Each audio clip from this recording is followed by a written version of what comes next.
A Bíblia Fala, com pastor Ézio Pereira da Silva.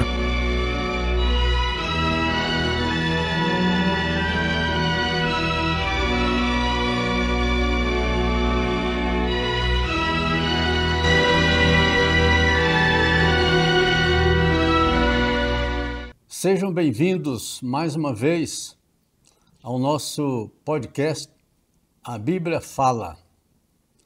Hoje nós vamos prosseguir com essa bênção aqui de testemunhos a serem veiculados, a serem contados, para que muitos possam ser edificados e muito provavelmente também até salvos por aquilo que ouvirem, daquilo que Deus está falando, daquilo que Deus está fazendo, daquilo que o Espírito Santo está operando no meio da humanidade como um todo, e principalmente nas vidas daquelas pessoas que fizeram sua profissão de fé, creram em Jesus, receberam Jesus como seu Senhor e Salvador, e estão aguardando a volta de Jesus Cristo, que não demorará muito.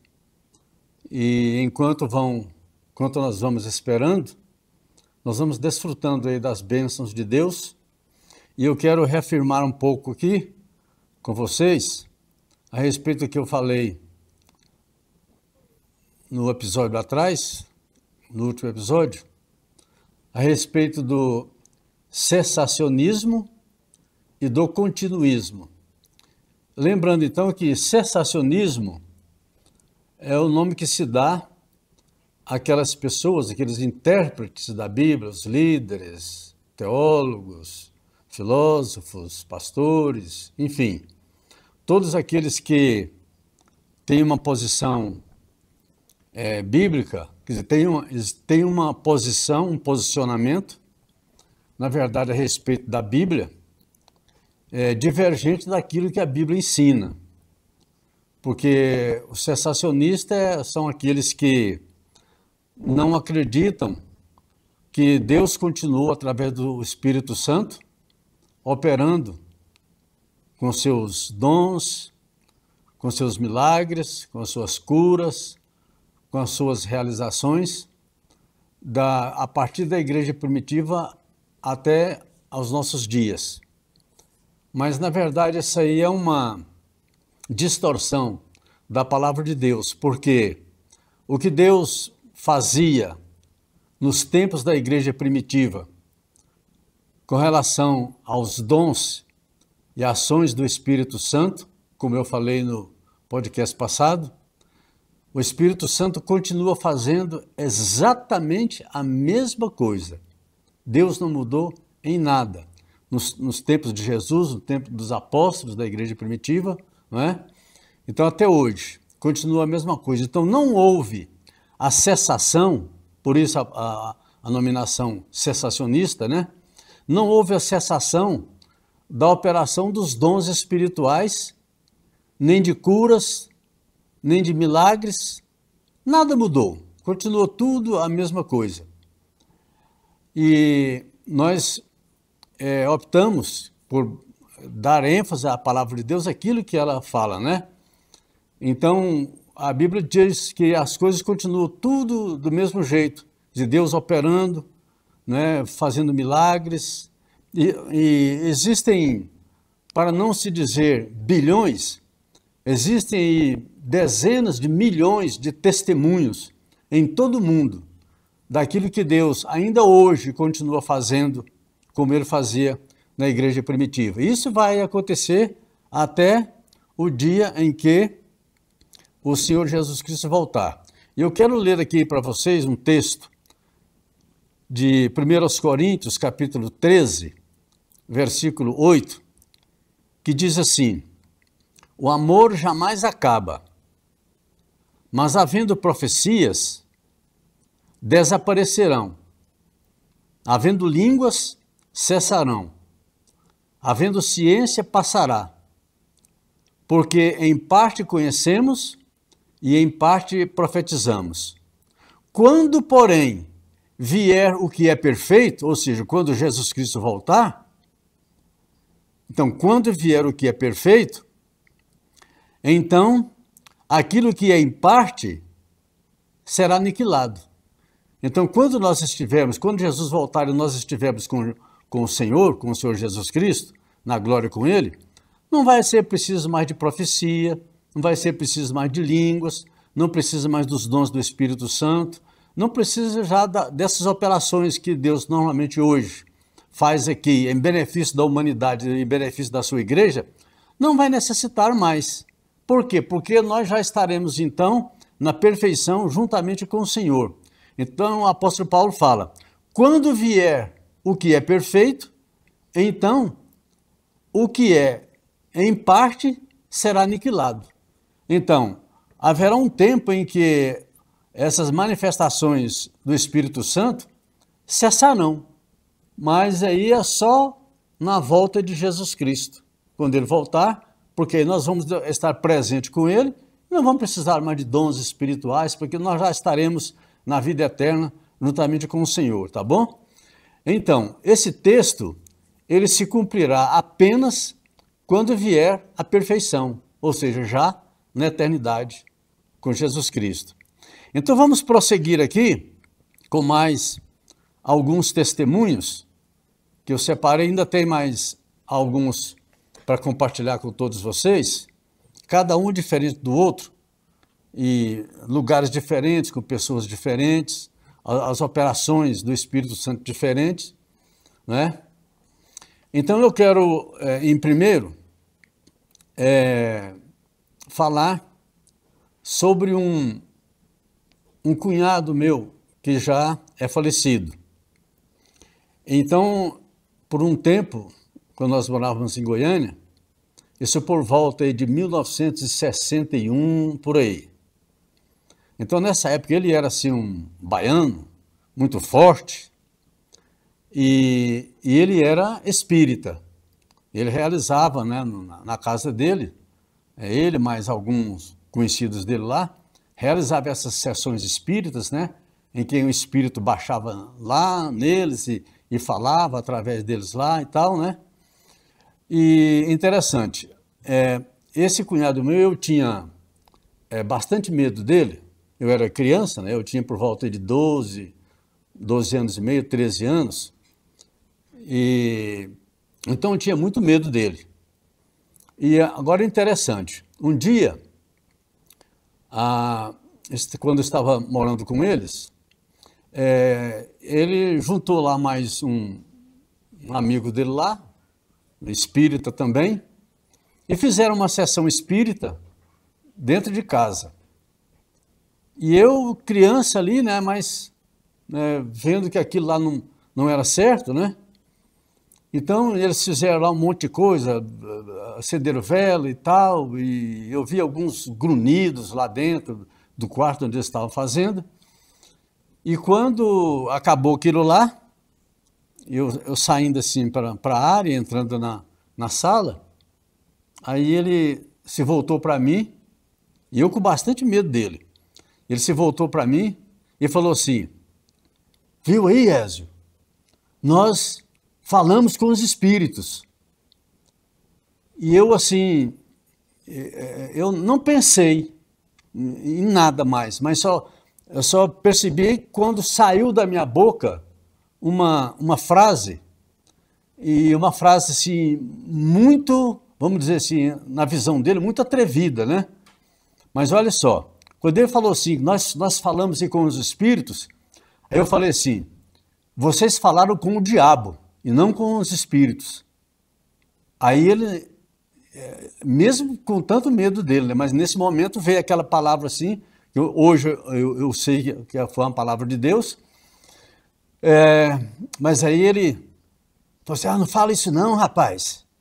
Só falou isso, não falou mais nada. Tá bom. E esse cunhado meu, ele era dono de um salão de barbeiro.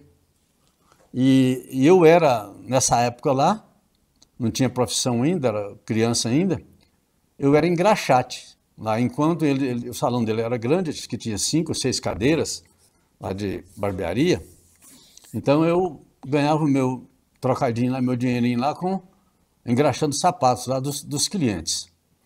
Bom, passaram-se os tempos e por volta aí de 1978, né, aí praticamente aí quase 20 anos depois, já estava noutra contexto, né? Então ele fez uma visita aqui em Brasília, numa chácara aqui de um irmão meu. E nessa chácara, ele conversando e tal, cantando alguma música, algum hino e tal. E eu peguei, sentei junto com ele, com esse meu cunhado, né? E falei com ele a respeito de Jesus. Falei com ele muito tempo, cantamos alguma coisa lá, algum hino que na hora assim veio na cabeça de cantar, cantei e tal. Bem, então passaram-se os anos.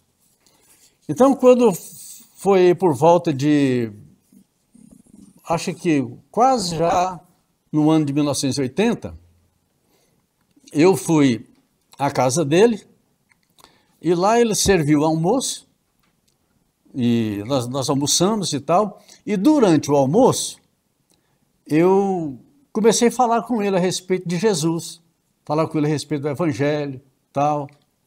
Conversei bastante enquanto estava almoçando e eu almoçando também falando a respeito de Jesus, a respeito do pecado, a respeito da salvação, a respeito do perdão de pecados, tal. Bom, e quando eu terminei de falar, a gente já tinha terminado de almoçar, e quando nós acabamos a refeição, sem que a gente saísse da mesa, nós estávamos todos na mesa ainda, eu perguntei a ele se ele queria receber Jesus como Senhor e Salvador da vida dele. E, surpreendentemente, ele aceitou. Ele, no momento assim, ele recebeu Jesus como Senhor e Salvador. E eu pude, naquele momento, então, depois da refeição, eu pude, então, orar pela vida dele, ele entregando a vida dele a Jesus Cristo. Que coisa impressionante. Eu até fiquei impressionado, assim, no momento, assim, quase que não acreditando, né?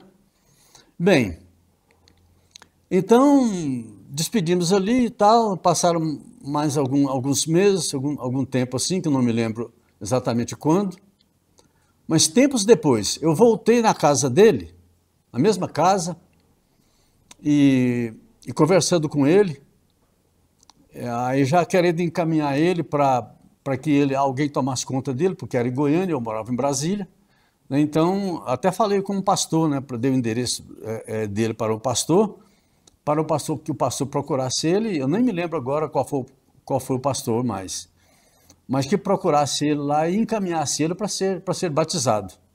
Mas eu me lembro que antes disso, um pouco, eu estive na casa dele e ele me disse assim, perguntei como é que ele estava, conversando um pouquinho ali, e ele falou para mim assim, olha só o que ele falou comigo. Veio um espírito, aqui ficou em frente à minha casa aqui, e indagando de mim, me censurando um pouco, porque eu havia desaparecido. Então, esse espírito estava o quê? Reclamando de volta a vida dele, para as trevas.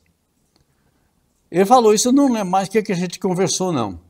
Mas aí houve uma certeza para mim, de que ele realmente tinha entregado a sua vida a Jesus Cristo. Tanto é que os espíritos não viram ele mais nas reuniões, e nem fazendo reuniões espíritas lá na casa dele, nem em algum outro lugar. E pelo jeito que ele falou para mim, que o espírito falou com ele, falou na casa, falou assim, em frente à casa dele, assim, em voz alta, né, mas que parece que só ele ouvia. Então, dá aquela conotação assim, de que o espírito estava reclamando com ele, que ele não estava pertencendo a eles mais lá, não estava no grupo deles.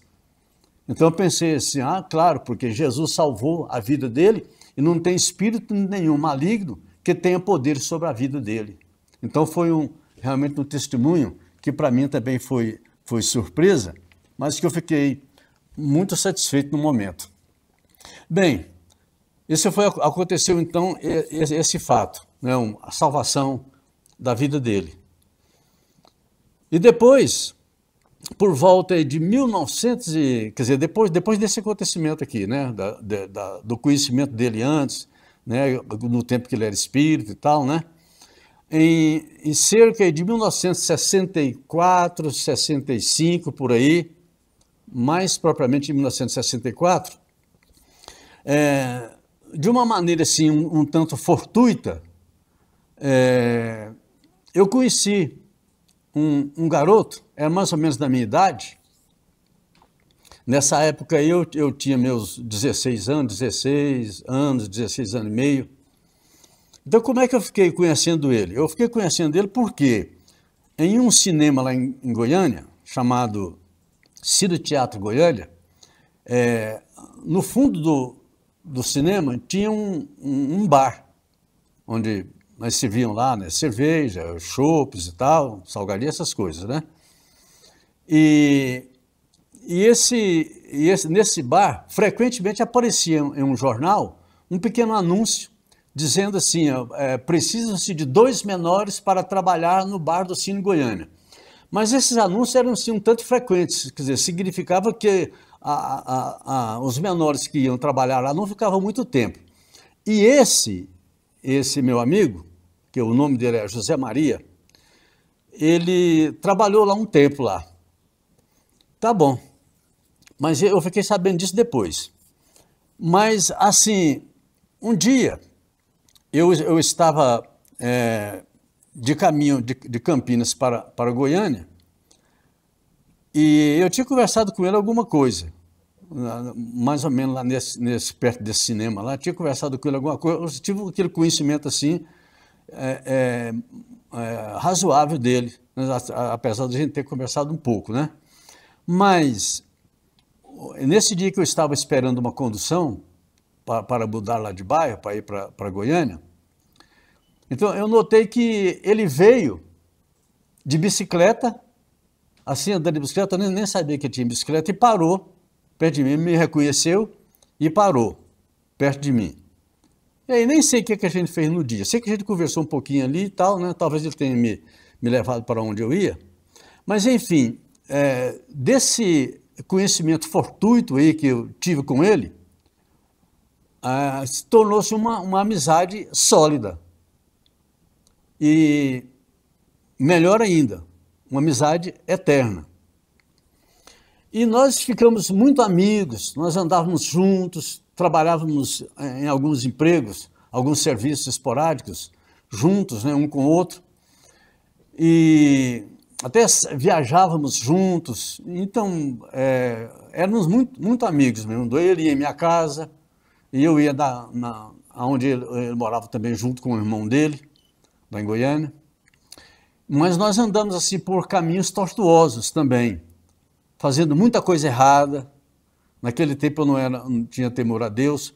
E ele era de família, né, já desde criança, parece que ele era de família cristã. Mas ele mesmo não.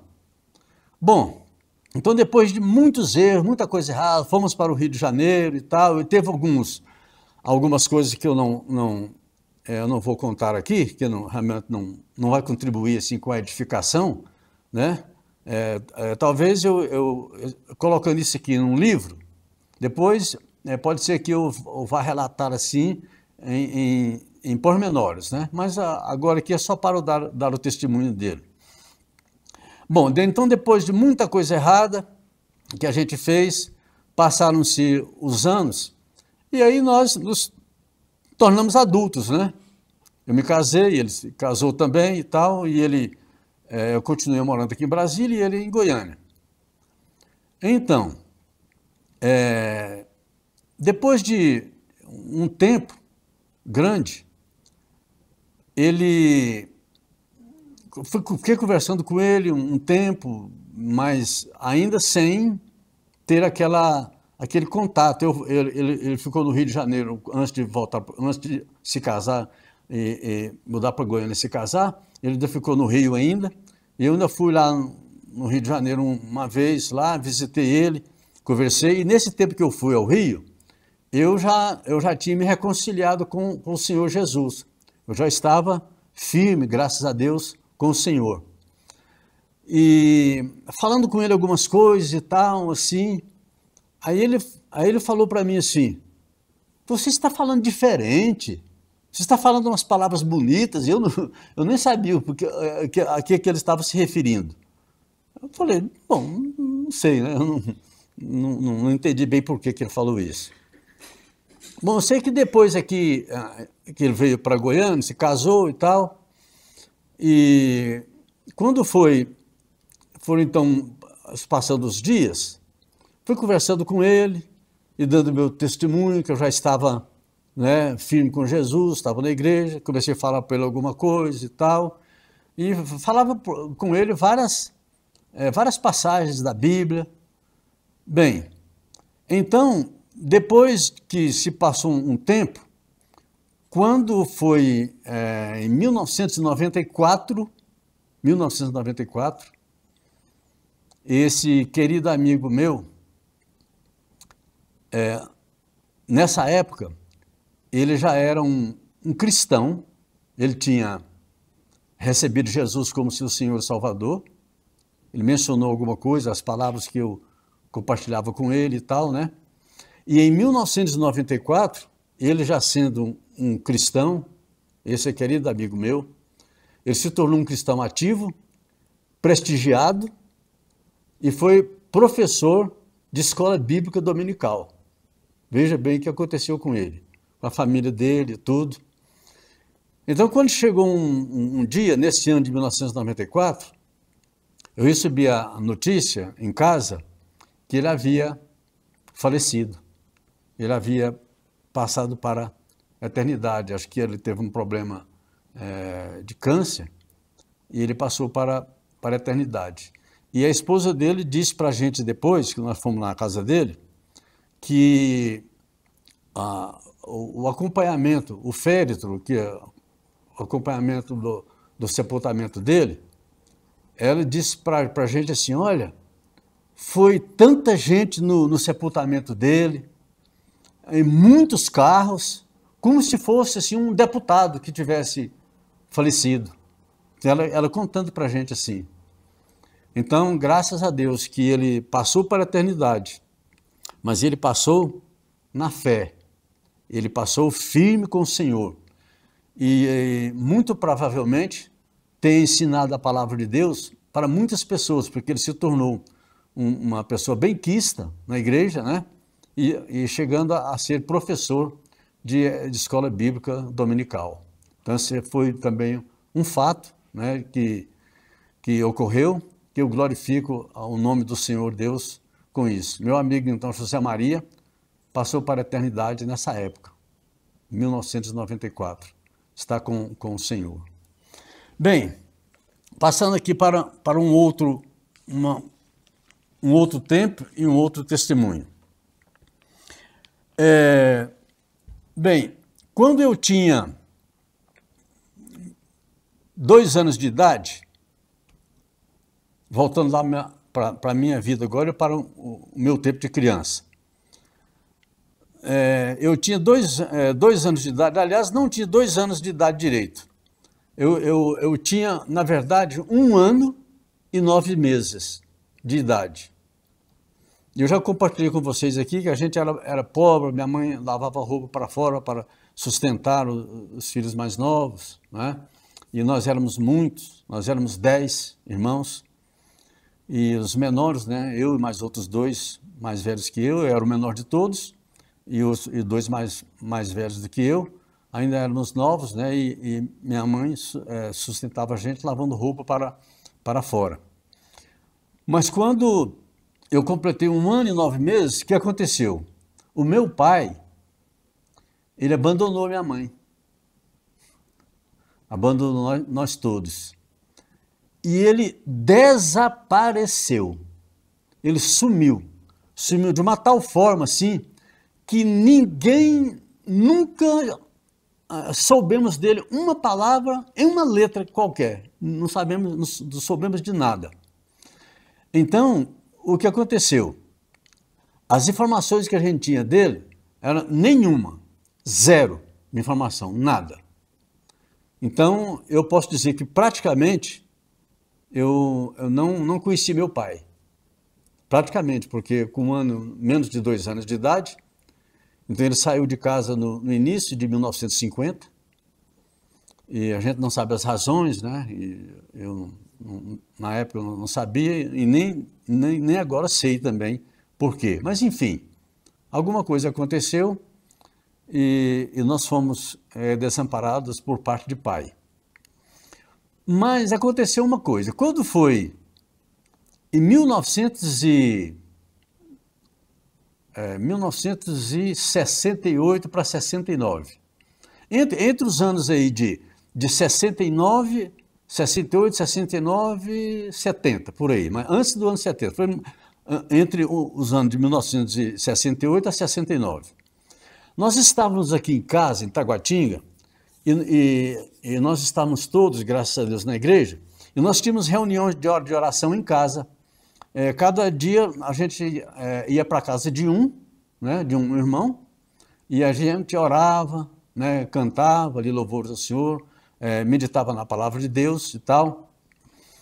E numa dessas reuniões, preste bem atenção, numa dessas reuniões que nós estávamos, uma pessoa, uma senhora, foi usada em profecia. Por isso que eu digo que os dons de Deus, do Espírito Santo, continuam até hoje. Então, não existe nada de cessacionismo. Os dons não cessaram, continuam até hoje. Então, a gente não sabia uma letra do meu pai. A gente não sabia nada. Até ninguém, nem nós aqui que morávamos aqui em Brasília, como os nossos familiares que moravam em Goiânia e em outros lugares mais, ninguém tinha notícia dele para nada. Notícia dele era zero. Bom, então, nesse dia nós estávamos lá numa das nossas casas, orando, na casa de um irmão meu, e aí uma irmã começou a falar línguas estranhas e começou a profetizar. Quando ela profetizou, ela falou assim, olha, eis que eu vou trazer para junto de vocês o vosso pai. Falou isso, essa palavra, quer dizer, que ia trazer meu pai.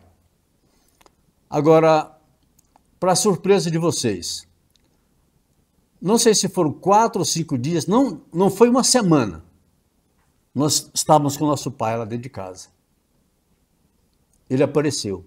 Ninguém sabe de onde foi que ele veio, a gente não teve notícia.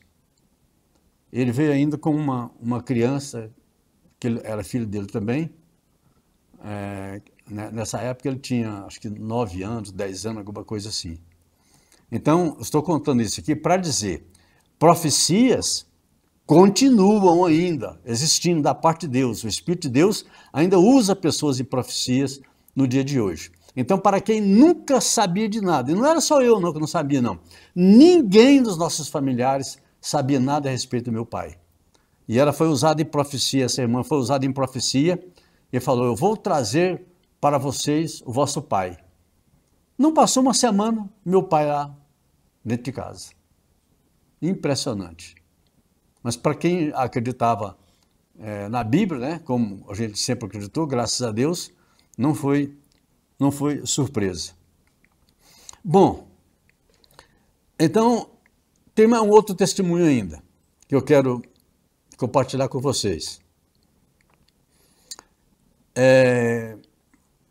Em 1975, é a época, eu estou usando aqui mais ou menos aqui a cronologia dos acontecimentos, mas nem sempre dá para usar. Mas por enquanto está dando. Bem, e eu já era casado e nós já tínhamos 2 filhos, um casal de filhos já.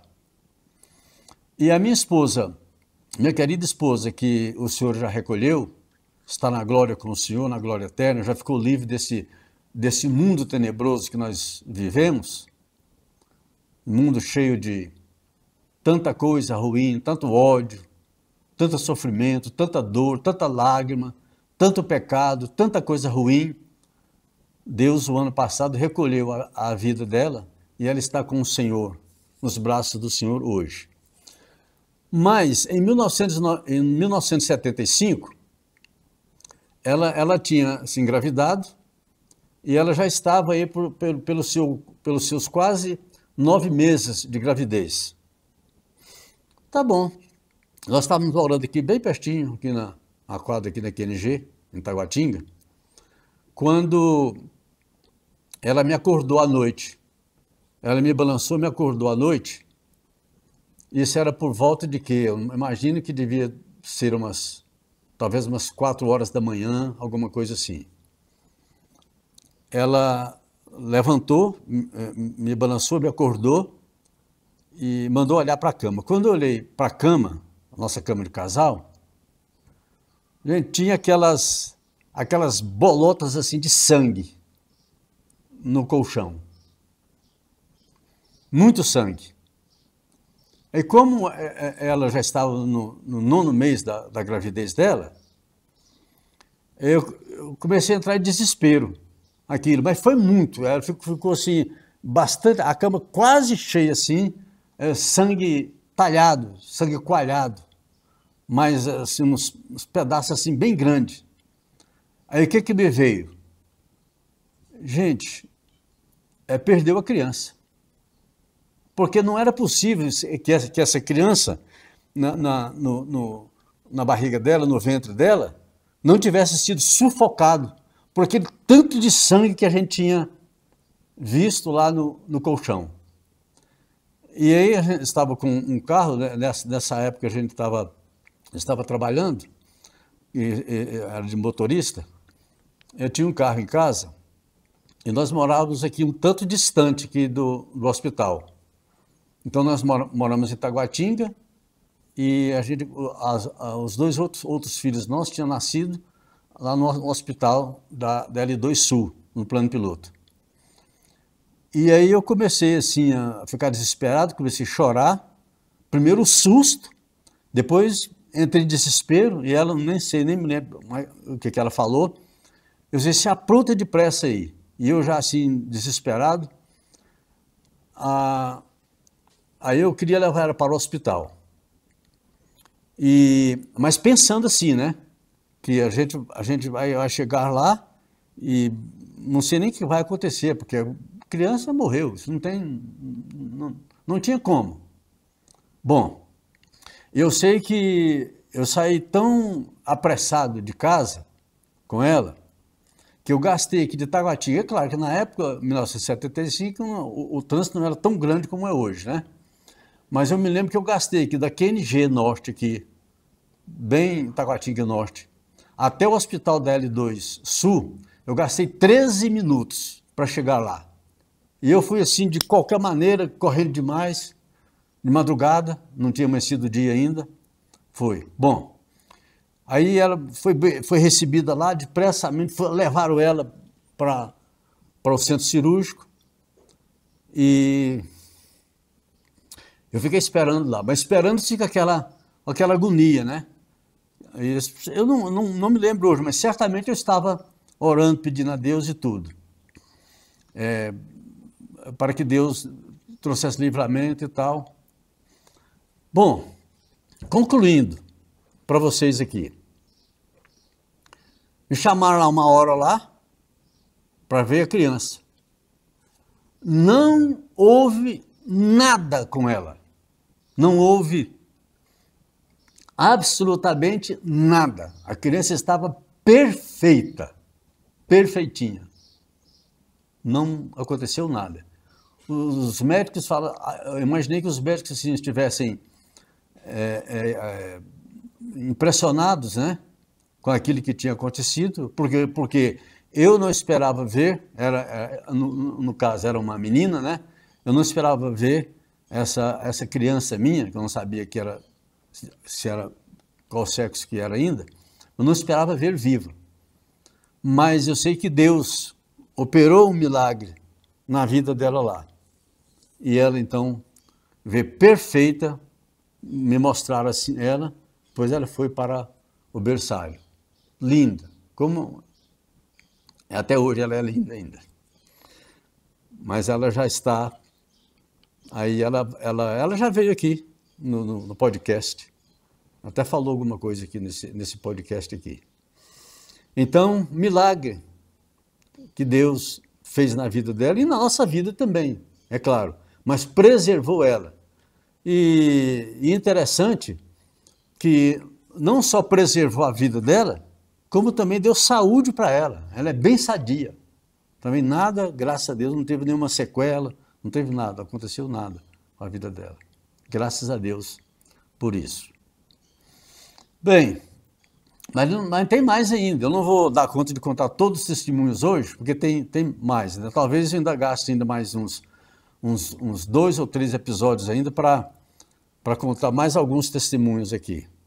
Bem, mas eu tenho um outro testemunho que eu lembro que eu falei para vocês que a gente teria testemunho assim da parte positiva e da parte negativa, mas de qualquer maneira seria edificante porque ensinaria, né, para a gente, tanto pelo acontecimento não bom, como os acontecimentos bons também. De qualquer forma, a gente seria edificado, então, por Deus também. Bem, lembra desse cunhado que eu falei para vocês no início? Que ele era dono lá de um salão de barbearia. Ele era o dono, mas tinha vários outros barbeiros lá que trabalhavam com ele. E desses barbeiros que trabalhavam lá com ele lá, eu conheci o que era mais velho, que trabalhava lá com ele chamava Alfredo. E ele, no tempo que eu fui trabalhar lá de engraxate, nesse mesmo salão lá dele, lá, esse Alfredo já tinha 12 anos que trabalhava com ele, lá nesse salão. Ele era o mais antigo barbeiro, né? Mais antigo cabeleireiro que trabalhava lá com ele. Bom, e quando foi por volta, acho que de 1983, acho que foi mais ou menos nessa época aí, nós tínhamos feito uma viagem, acho que para Caldas Novas, se não me falha a memória, e sempre eu trazia comigo alguns folhetos da Palavra de Deus, né, para evangelizar, para informar a Palavra de Deus para pessoas, né, que não tinham conhecimento. E eu me lembro que nós viemos lá de Caldas Novas, passamos em Goiânia, e eu fui com a intenção de falar do Evangelho para esse que eu já conhecia há muito tempo, né? Eu era criança, eu trabalhava lá, e ele já tinha 12 anos que trabalhava no salão, era o barbeiro mais antigo lá, e eu queria falar com ele a respeito de Jesus, que enquanto eu era criança, estava por lá e tal, né, fazendo molecagem e tal, aquela coisa toda, e ele conhecendo, mas agora, adulto, ele não tinha me visto ainda. Eu queria ir lá me encontrar com ele, e queria falar para ele a respeito do Evangelho. Tinha um folheto, se não desse muito tempo de falar com ele, pelo menos deixaria com ele um folheto, alguma coisa assim, que pudesse servir para ele de testemunho. Bem, então nós chegamos lá, perto do salão onde ele trabalhava. Esse salão já não existe mais, mas informaram que ele estava em um outro salão, numa outra rua. E como já era por volta assim, parece que, se não me engano, era por volta assim, de umas 4h30, 5 horas da tarde, e a gente tinha que vir para Brasília. E aí nós procuramos lá, não conseguimos encontrá-lo, não conseguimos localizar o local novo onde ele estava trabalhando. E procuramos e tal, a hora começou a passar, aí eu pensei assim, até falei com um irmão que estava junto comigo, um irmão na fé, eu falei, não, nós vamos fazer o seguinte, vamos embora para Brasília, e depois eu volto aqui, porque hoje já tá meio tarde, tal, mas eu volto aqui depois para poder, porque eu quero conversar com ele, eu quero conversar com o Alfredo. Bem, então pensando nisso, combinei com o irmão, então nós seguimos viagem, vimos para Brasília. Tá bom. Alguns meses depois, não sei, mas não foi muitos meses depois não, pouco tempo depois. Aí me deu vontade de ir lá em Goiânia e eu queria falar com o Alfredo. Eu queria conversar com ele, queria falar para ele a respeito de Jesus, tal. E procurei ele no salão onde ele estava antes. Aí consegui achar o salão onde ele estava. Ah, falou, ele trabalha naquele salão ali. Aí fomos lá, tinha alguns outros profissionais lá trabalhando. E eu cheguei lá, cumprimentei o pessoal, e aí perguntei um deles lá. Escuta, eu queria falar com o Alfredo, ele está por aí? Aí um falou assim, Alfredo? Falei, é. Ah, você não está sabendo, não? Eu falei, de quê? Não, o Alfredo morreu. Ele morreu há dias atrás. Quer dizer, eu fiquei extremamente chateado, muito arrependido. De quê? De não ter esperado naquele dia que eu passei, que eu podia encontrar com ele ainda, e falar para ele a respeito de Jesus. Por quê? Porque eu valorizei o meu tempo, mas não prestei atenção no tempo de Deus. Eu estava olhando para o meu tempo. Não, vamos embora para Brasília e tal, depois eu volto aqui.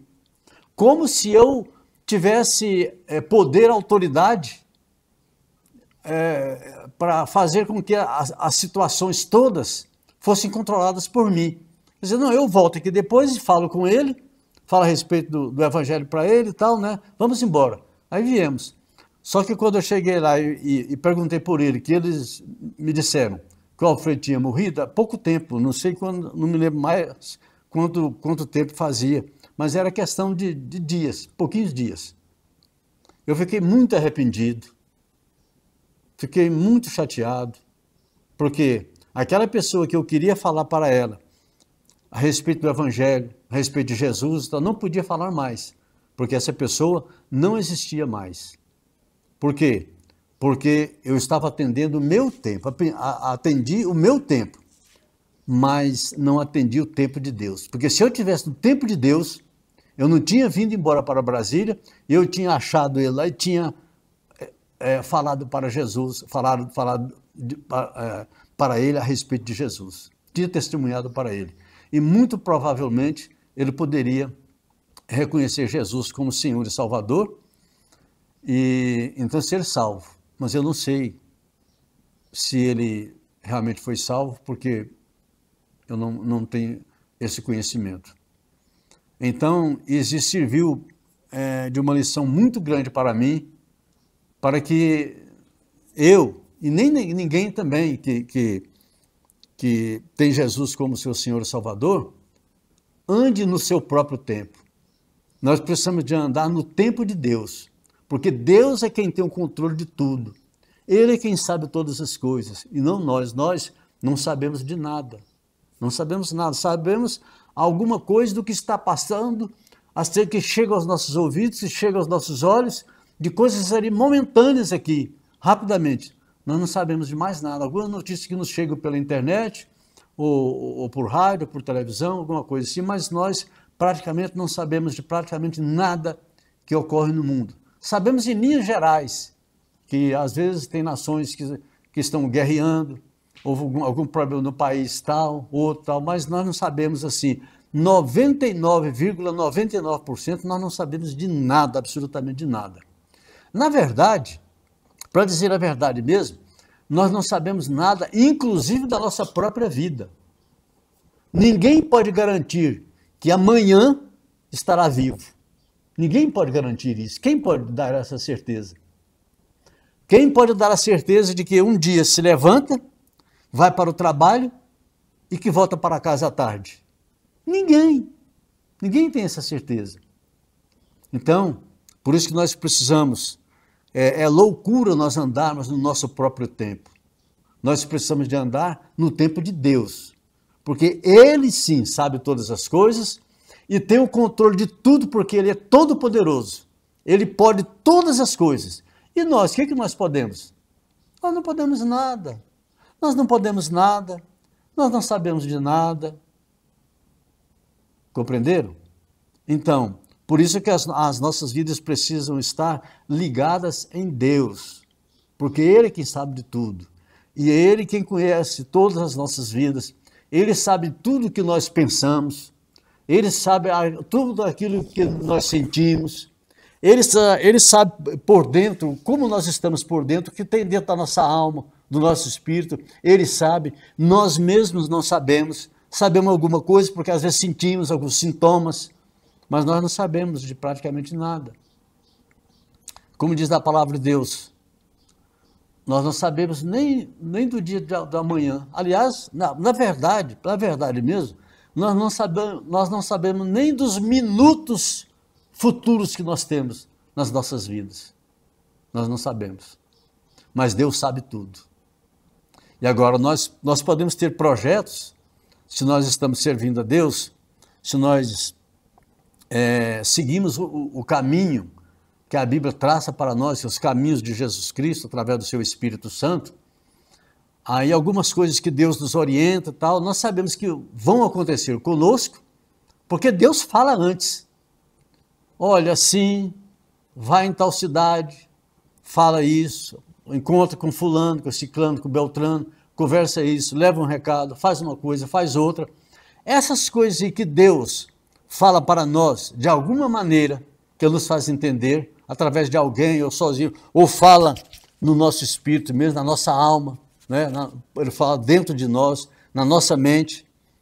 Ele pode falar uma porção de coisas e aí nós vamos andando, segundo aquilo que o Espírito Santo vai nos orientando, nos dando direção. Mas tirou disso aí, nós não sabemos nada. Aí, tanto que a palavra de Deus pergunta, o que é a vossa vida? Então ela diz assim, ela responde, vocês são como um sopro. Pronto, acabou a vida.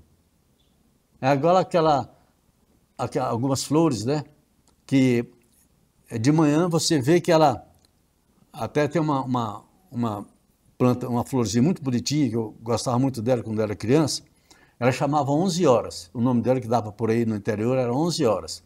Então, a gente amanhecia o dia e olhava aquela florzinha, aí ela ia desabrochando, aí desabrochando, quando chegava por volta de 11 horas da manhã, aí ela estava toda bonita, por isso ela chamava 11 horas, mas à tardezinha ela já estava murchando, já estava murcha. Então isso aí acontece também com as nossas vidas. A nossa vida é um sopro. Nós não sabemos nada, não entendemos nada, nós só sabemos e entendemos aquilo que Deus traz para nós como caminho, como revelação, nos ensinando a palavra e de coisas que podem realmente suceder nas nossas vidas. Então, quero terminar aqui dizendo a vocês que creiam que Deus, através do Espírito Santo, continua operando na terra a mesma coisa que ele operava na igreja primitiva. Existem profecias, existem curas, existem milagres, existem palavras de sabedoria, palavras de conhecimento, existem profecias que dizem a respeito das coisas que estão acontecendo, que diz também das coisas que poderão acontecer, quer dizer, das coisas que aconteceram na verdade, se Deus quiser mostrar, falar, o Espírito Santo quiser falar, ele fala, como falou a respeito do meu pai, que voltou mais de 20 anos depois. Saiu de casa, eu era um bebezinho que nem me lembro dele ter saído de casa. E quando ele voltou, que Deus trouxe ele, que falou que ia trazer e trouxe, eu já era uma pessoa casada, já era um homem casado. Então, profecias acontecem, então tudo que é da parte de Deus, de milagres, de curas, de línguas, de dons espirituais, enfim, ressurreições de mortos. Nós vamos falar aqui num desses testemunhos, eu vou falar aqui de pelo menos duas ressurreições. Duas ressurreições que eu tenho conhecimento e que aconteceram perto de mim. Perto de mim. Aconteceram. Talvez não dê para falar num dia só, porque vai ser um testemunho mais longo um pouco, mas eu quero falar para vocês aqui de pelo menos duas ressurreições. E para encerrar aqui, eu quero dizer uma coisa para vocês. Quando quando eu era criança, então a minha família, através de um irmão meu, recebeu Jesus como Senhor e Salvador, e nós passamos a ser uma família cristã. Então, eu já de pequenininho, a minha mãe me levava para a igreja, juntamente com os outros irmãos meus, e eu lá, no início do culto, logo já ficava com sono e começava a dormir. Mas eu de pequeno ainda, pequenininho, eu me lembro, já vi várias vezes, na igreja, eu vi paralíticos andar. Eu vi, quando era criança ainda. Eu vi paralítico aleijado largar suas muletas, largar sua cadeira de roda e sair andando na igreja. Eu vi isso. E não foi só uma vez, vi várias vezes. Pessoas deixaram suas cadeiras de rodas e recebendo a cura do Senhor. Cura imediata. Cura no momento.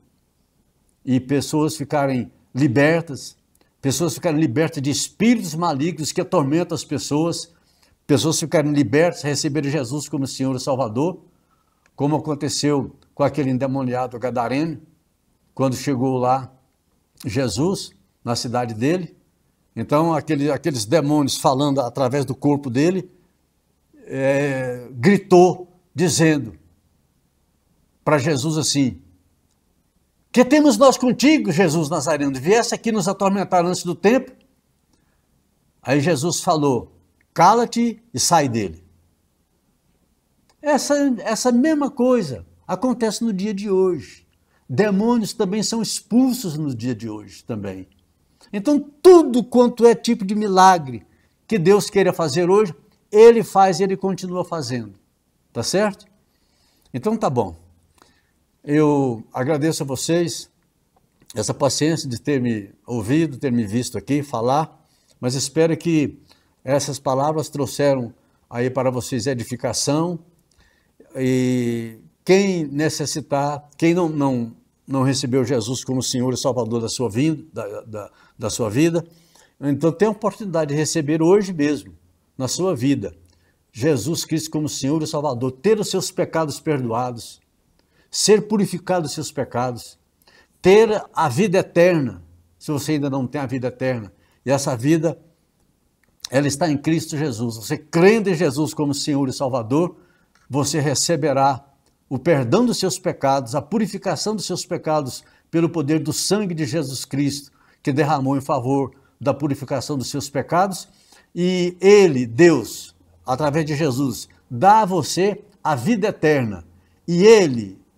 o próprio Deus, o Pai, o Filho, e através do Espírito Santo, vem fazer morada, conforme eu já disse antes aqui, vem fazer habitação na sua vida. Você será uma pessoa que é uma habitação de Deus, de Jesus Cristo e do Espírito Santo, através do Espírito Santo que Ele dá a todos aqueles que creem em Jesus e o recebem como Senhor e Salvador das suas vidas. Deus que abençoe então a vida de cada um de vocês, juntamente com suas famílias, em nome do Senhor Jesus Cristo. Sobre o tempo do fim, o livro A Segunda Vinda, a Grande Tribulação e o Arrebatamento, escrito por Ézio Pereira da Silva, aborda de forma profunda e abrangente a escatologia, o estudo das últimas coisas. O autor explora as profecias do Antigo e Novo Testamento, os ensinamentos de Jesus e dos apóstolos sobre os últimos dias, além de traçar um panorama histórico profético que culmina na inauguração da Era Eterna Futura. Enviamos para todo o Brasil.